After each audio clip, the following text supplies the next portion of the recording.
Tony. They're completely insane. A nuclear facility? I get it, man. Look. Those maniacs are crossing the line. I make weapons smarter, more accurate, more efficient. But nuclear energy, that's indiscriminate destruction. Yeah, you could hurt somebody. Look, I need to talk to you AIM is a menace. That's what I need to talk to you. Brody, look at this. Triggering a nuclear meltdown. But to what end? At first I just wanted to destroy my own weapons, and that was simple, but... Now I know about AIM. And since I know, I have an obligation to do something about it. Right? Don't I? Tony, will you listen to me for a second? Look, we've lost contact with one of our ships. It's an advanced prototype out on a maiden voyage. And we think it might be AIM. The forces are mobilizing, but they can't move fast enough. Brief me in the air.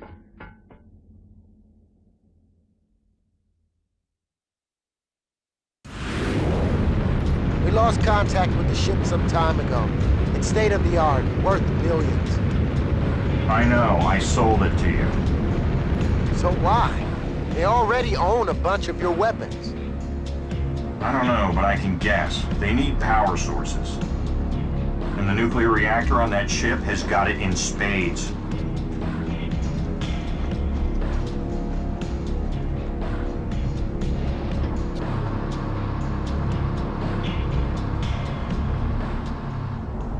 This level is also almost entirely different from its 7th gen counterpart. The kind of ship that got lost is even different. In this one, it's an air carrier.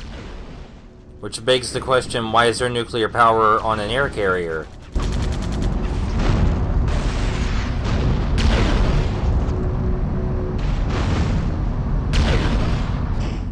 Do not be alarmed.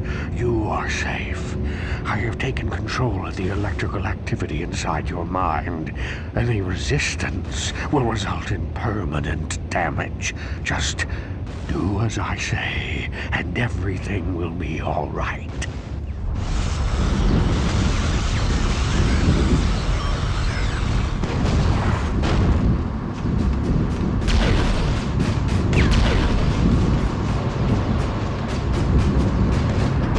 Tony, are you all right? What just happened? Hey, I'm Tony Stark. Nothing stops me. The biggest change of this level is that it gets a PS2 version exclusive villain, the controller.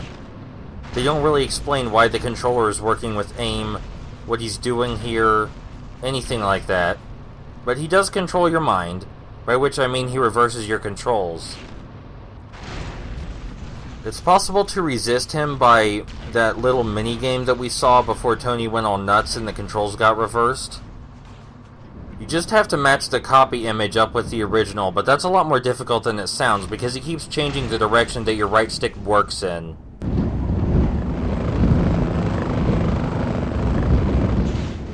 Isn't it easier to let me take control? What? How did you? I think it's definitely worth it to win the minigames though, because you get a change of dialogue if you do. If you lose all of the minigames, he starts talking about how his machines work, and that a certain company should have funded him. Now, I don't know if it was Stark Technologies, because they don't tell you anything about this version of the controller.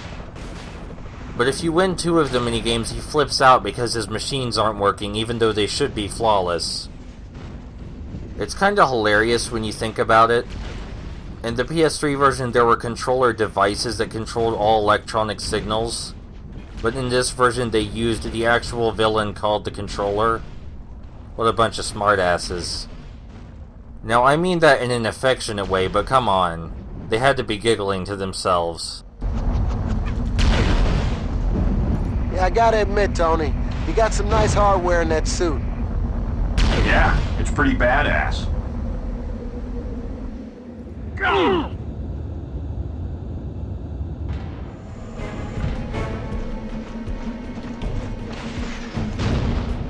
Located switch to open secondary cargo bay, sir. Marked.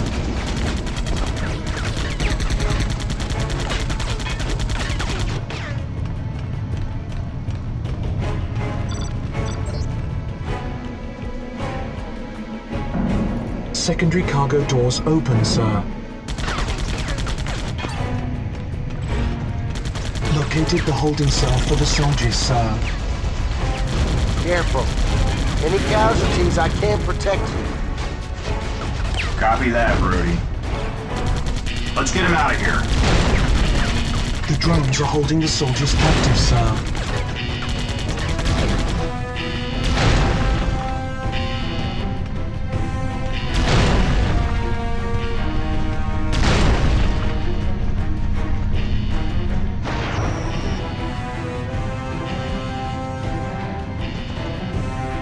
I've told the soldiers to lay low while you take care of business. They'll open up the main cargo doors. The captain's got the ship pretty far north. Had the crew bring it up here and let it freeze in. Radioactive signature of first reactor detected and marked, sir. Don't touch the reactors. I'm sorry, is somebody talking to me?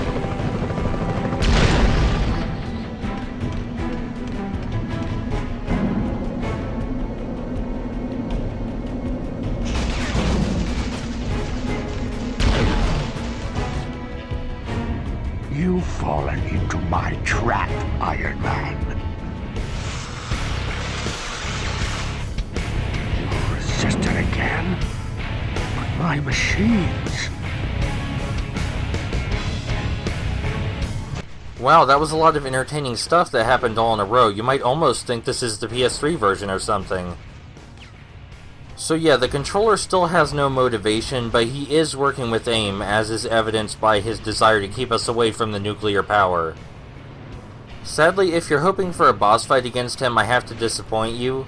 That's actually the last time we see him do anything. He makes like a weird noise after we destroy all of these crates, but other than that, he's done.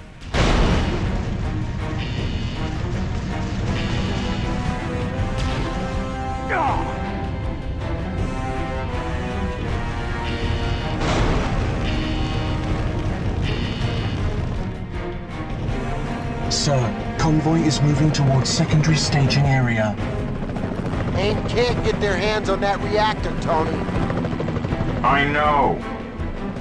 So you might notice that this particular area of the ship has a lot of lighting issues. And I am playing this on actual hardware. This is actually what it looks like on the PS2. So... But anyway, in spite of the lack of a boss fight, this level is way better than the previous one because a lot more happens in it. And it's different from the original in ways that are interesting instead of just weird. That's not to say that this level isn't weird, because it is, and the controller never gets mentioned again, ever. But having to actually rescue the crew members and the twist of there being 2 reactors, that's a neat difference. I appreciate that. All we have left to do now is go and stop them, which, I mean, you know we're gonna stop them. Even if they tried to get away with it, we could just catch up to the ship in no time. That's probably why there's no time limit.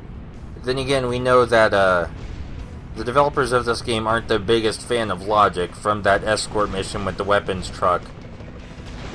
It's actually easier to die right here than almost anywhere else in the game. I recommend staying as low as possible and targeting the trucks directly and nothing else.